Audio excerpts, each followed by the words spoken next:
नमस्कार. सर्व अभियोग्यधारकांच्या मनामध्ये सध्या एकच प्रश्न आहे की 10 दिवसांची मुदतवाढ मिळाली परंतु शिक्षक भरती वेळेत पूर्ण होईल का? बघा विद्यार्थी मित्रांनो, या प्रश्नाच्या संदर्भाने 2-3 महत्त्वाचे जे मुद्दे आहेत त्या अनुषंगाने अत्यंत कमी वेळेमध्ये जास्तीत जास्त माहिती देण्याचा प्रयत्न करतो. बघा, हे पत्र निघालेलं होतं आणि या पत्रामध्ये असं सांगण्यात आलेलं होतं की सुरुवातीला जाहिराती अपलोड करण्यासाठी 1 तारखेपासून सुरुवात केली होती आपण, बरोबर आहे. म्हणजे कधीपासून 1 मे पासून जाहिराती देण्यासाठी सुरुवात केलेली होती. परंतु त्यानंतर जर आपण बघितलं तर थोडासा वेळच लागला आणि इतरही जाहिराती म्हणजे सगळ्या आस्थापना असतील, खाजगी आस्थापना असतील, स्थानिक स्वराज्य संस्थांच्या शाळा असतील, यांनी पाहिजे त्या प्रमाणामध्ये जाहिराती काही अपलोड केल्या नाही, म्हणून यांना 30 तारखेपर्यंत मुदतवाढ देण्यात आलेली होती.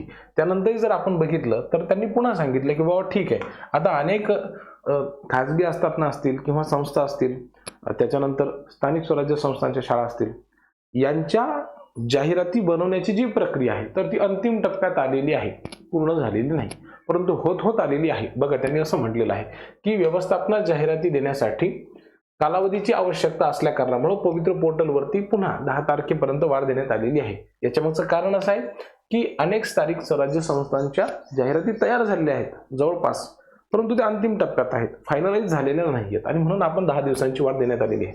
विद्यार्थी मित्रांनो, एक गोष्ट लक्षात घ्या, यांना जर वाढ द्यायची असती तर यांनी 21 दिवसांची दिली असती, बरोबर आहे. म्हणजे शिक्षक भरती फारच लांब जायला असं वाटते आपल्याला की जर कारण असतं तर, परंतु ज्या अर्थी यांनी फक्त 10 दिवसांची मुदतवाढ देण्यात आलेली आहे, बघा, तर मला काय वाटतं माहितीये का, हे याच्यामध्ये आणखी 10 तारखेला थांबतील असं नाही, 100% यामध्ये 5 दिवसांची म्हणा किंवा आणखी 10 दिवसांची डेफिनेटली वाढ करतील. ठीक आहे, म्हणजे जर यांनी 10 तारखेची आणखी जर 10 दिवसांची वाढ केली तर साधारणतः 20 जुलैपर्यंत काय होईल, सगळ्या जाहिराती 100% अपलोड होतील. 20 जुलैपर्यंत जर सर्व जाहिराती आल्यात तर पुढच्या 5-6 दिवसांमध्ये ते काय करतील, प्रिफरन्सेस द्यायला सुरुवात करतील. ठीक आहे, 5-6 दिवसांमध्ये ह्या सगळ्या जाहिराती चेक होऊन जातात, काही अडचण त्याच्यामध्ये येत नाही. ठीक आहे, आता असं आपल्याला प्राथमिकरित्या वाटतं, पण याच्यामध्ये 2 महत्त्वाच्या अडचणी आहेत. एक म्हणजे काय, शिक्षकांची जी पदोन्नती सध्या सुरू होती तर त्या पदोन्नतीच्या संदर्भामध्ये महाराष्ट्र राज्याच्या विधानसभेचे जे सन्माननीय उपाध्यक्ष आहेत बनसोडे सरांनी त्या ठिकाणी पदोन्नतीच्या संदर्भामध्ये म्हणजे सामान्य प्रशासन विभाग आणि शालेय शिक्षण विभाग, सामान्य प्रशासन विभाग आणि आपला शालेय शिक्षण विभाग यांचं संयुक्त अहवाल मागितलेला आहे आणि त्यामुळं शिक्षण पदोन्नतीची जी काही प्रक्रिया आहे तर ती थांबलेली आहे. लक्षात घ्या, कुठला विषय सध्या प्रलंबित आहे, पदोन्नतीचा. आता पदोन्नती करत असताना पदोन्नतीमुळे रिक्त झालेली पद जी होती, पदोन्नतीमुळे जी पद रिक्त झालेली होती ही सगळीच्या सगळी पद आपल्याला आता पवित्र पोर्टलच्या माध्यमातून भरता आली असती, बरोबर आहे. जर ही पदोन्नतीची प्रक्रिया थांबलेली असेल आणि ती पदोन्नतीची प्रक्रिया येत्या 10 जुलैपर्यंत पूर्ण होणं शक्यच नाही. ठीक आहे, कारण की संयुक्त अहवाल त्या ठिकाणी मागवलेला आहे. हा अहवाल पोहोचायला, त्यानंतर पदोन्नतीची प्रक्रिया सुरू व्हायला, मग पदोन्नती व्हायला, मग ही पद रिक्त झाल्याच्या नंतर पवित्र पोर्टलला द्यायला वेळ लागेल.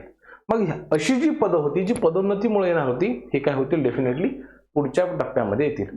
जर शासनाला असं वाटलं, शालेय शिक्षण विभागाला असं वाटलं की नाही, यांना पदोन्नती देऊन जी पद रिक्त होतील तर ती आताच जर आपल्याला पवित्र पोर्टलला द्यायची असेल तर डेफिनेटली 10 तारखेच्या पुढे सुद्धा वाढ होईल. आलं लक्षामध्ये.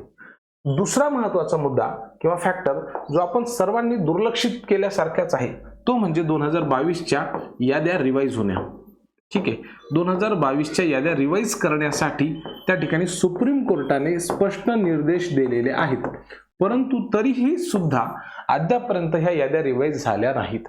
आता जर समजा शालेय शिक्षण विभागाने असं ठरवलं की आम्ही ही शिक्षक भरतीची जी काही प्रक्रिया आहे 2025-26 ची ही आधी आम्ही पार पाडतो आणि मग म्हणजे मे 26 च्या नंतरची जी काही पदं रिक्त होतील त्यावेळेस आम्ही 2022च्या याद्या रिवाईज करू, ज्या काही अडचणी येतील विद्यार्थ्यांना किंवा जे विद्यार्थी अकोमोडेट होऊ शकतात त्या विद्यार्थ्यांचे आम्ही बघू, तर हे तो निर्णय या शिक्षक भरतीच्या नंतर देखील किंवा पहिला फेज झाल्याच्या नंतर सेकंड फेज साठी याचा विचार होऊ शकतो. तसं जर झालं तर मग मुदतवाढ भेटण्याची शक्यता कमी वाटते. तिसरा महत्वाचा प्रश्न आपण सर्वांनी लक्षात घ्यायचा आहे विद्यार्थी मित्रांनो. बघा 2022 या दिवस झाल्या, एक पदोन्नतीची प्रक्रिया त्या ठिकाणी झाली. केंद्र प्रमुख पदाची जी परीक्षा होती तर ती झाली मागे. त्याच्यानंतर ती जी समुपदेशनाची प्रक्रिया होती ती सुद्धा झाली. म्हणजे डेफिनेटली ते सुद्धा पद काय होतील या ठिकाणी येतील.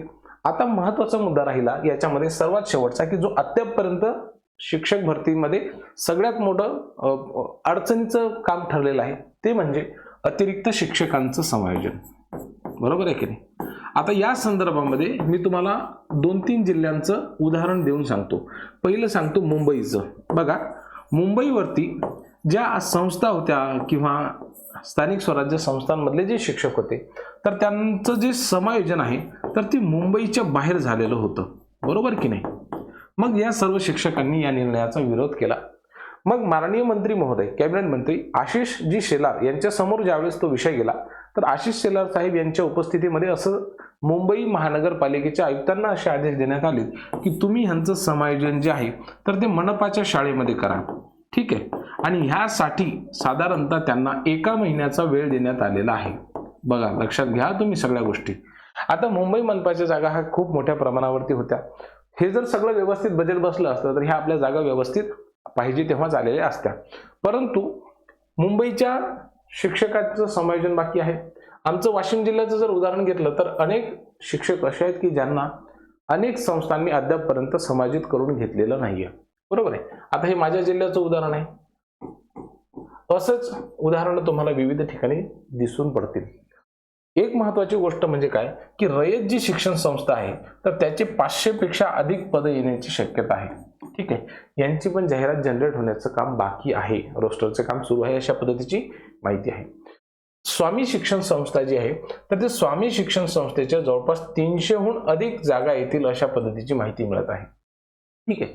तर हे अशा पद्धतीने आहेत. आता ज्या मोठ्या संस्था आहेत त्यांना सुद्धा जाहिराती बनवायला आहे, रोस्टर चेक करायला, बिंदू नामावली याला आपण म्हणतो, हे काम थोडंसं दिसते तसं सोपं नाही. आणि जे सॉफ्टवेअर वगैरे होतं, बरोबर आहे की नाही, तर त्याच्याही मध्ये अनेक चुका असूच शकतात. बरोबर आहे की नाही? म्हणजे ते जरी सॉफ्टवेअरच्या माध्यमातून तयार झाल्यात तरी सुद्धा ते मॅन्युअली डेफिनेटली चेक होतील. सॉफ्टवेअर जर चुकलं तर पुन्हा शिक्षक भरतीवरती त्याचा परिणाम होऊ शकतो. बरोबर की नाही? ते होऊ नये यासाठी थोडासा वेळ लागला तरी चालेल. मला असं वाटतं की 10 जुलैपर्यंतचा टाइम सफिशियंट आहे. त्यामध्ये आणखीनच वाढ दिली तर 10 दिवसांची मिळू शकते. पुढचे 10 दिवस हे साधारणतः आपण असं गृहीत धरूयात की ते टेस्टिंग वगैरे होऊन जाहिराती अपलोड होतील, वृत्तपत्रांमध्ये प्रसिद्ध होतील. आणि मग त्यानंतर 10 ते 20 दिवस तुम्हाला प्रिफरन्सेस देण्यासाठी दिल्या जातील, म्हणजे 21 ऑगस्टपर्यंत. त्याच्यामध्ये पुन्हा वाढ होईल. हे 100% वाढ देतातच. मग पुन्हा 8-10 दिवस किंवा 15 दिवस मेरिट लिस्ट जनरेट करण्यासाठी ते ॲक्युरेट असल्या पाहिजेत. आणि मग मेरिट लिस्ट जनरेट होईल, आपल्या समोर येईल. अशा पद्धतीने जर जाहिरातींना मुदतवाढ देत राहिले तर आयुष्यभर फक्त तारीख पे तारीख असंच होईल. मला टेंटेटिव्ह असा आकडा जो मी फार अभ्यास करून सांगितला होता की 15 ऑगस्टपर्यंत ही शिक्षक भरती पूर्ण होईल. आता यांनी जर पुन्हा अशाच पद्धतीने मुदतवाढ देत राहिले तर मी काय, जगामधला कोणतीच व्यक्ती या संदर्भामध्ये स्पष्ट असं काही सांगू शकणार नाही. परंतु अद्याप देखील असा विश्वास आहे की ऑगस्ट महिन्यामध्ये तरी किमान विद्यार्थ्यांचं डॉक्युमेंट व्हेरिफिकेशन होऊन ते नोकरीवरती जॉईन होतील. अद्याप देखील मला 100% तसा विश्वास आहे. तुमच्या मनामध्ये नेमका काय विचार सुरू आहे, तुमच्या काय भावना आहेत, मला कमेंट्सच्या माध्यमातून कळवायला विसरू नका. खूप खूप धन्यवाद.